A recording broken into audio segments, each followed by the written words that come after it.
Alright, welcome back to Pac-Manufactured, a series all about Pac-Man clones. In this episode we're taking a look at Lock and Chase, developed by Data East and released in arcades in 1981. Now this is another one that you could probably classify as more inspired by Pac-Man and less of a clone. But when I say clone, I'm not really being disparaging, I'm just trying to find alternatives to Pac-Man that offer something a little bit different if you're looking for more Pac-Man style gameplay, but with different twists, different gimmicks, or different takes on the action, just to make it a little bit more interesting if you're looking for more of that type of maze-based action that Pac-Man offers. And this is very much that. So the similarities are obvious. You know, this has come very much hot on the heels of the original Pac-Man, which released in 1980. You have a maze to run around, you have collectibles that you need to completely collect before you can exit the stage.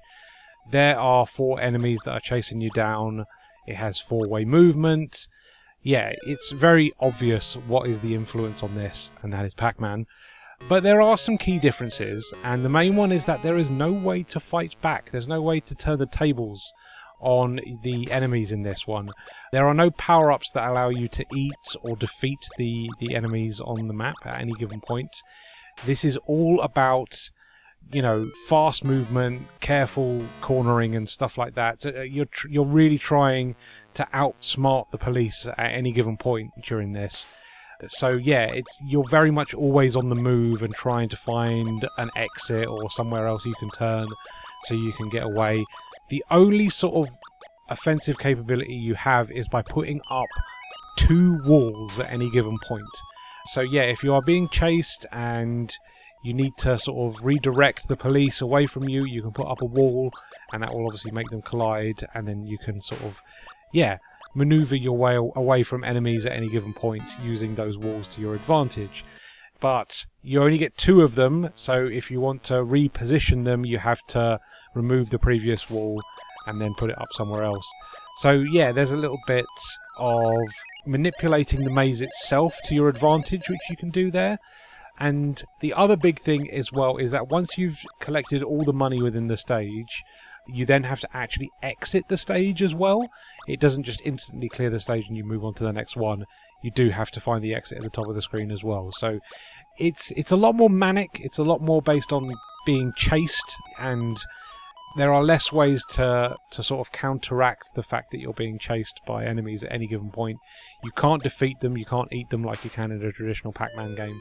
You just have to be quick and careful and smart about your movement through the maze and use those walls, those temporary walls, to your advantage so that you can block them off from getting towards you and make a quick escape as well.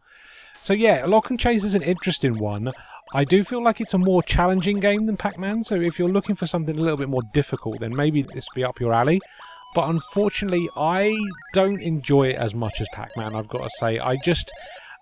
The lack of offensive capabilities really just makes it a little bit dull, unfortunately. I think having the option to eat enemies or, you know, turn the tides on them is something that's really fun with Pac-Man, and when this lacks that sort of action, it just means that all you're doing at any given point is moving in 4 directions, really, and putting up some walls, which doesn't have the same satisfaction, that same, oh great, yes, I get to turn the tides on the enemies.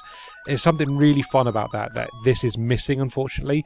So yeah, it's very much just about movement, and as a result, I do feel like it's a little bit uninteresting to play, so I can't really recommend it as an alternative to Pac-Man.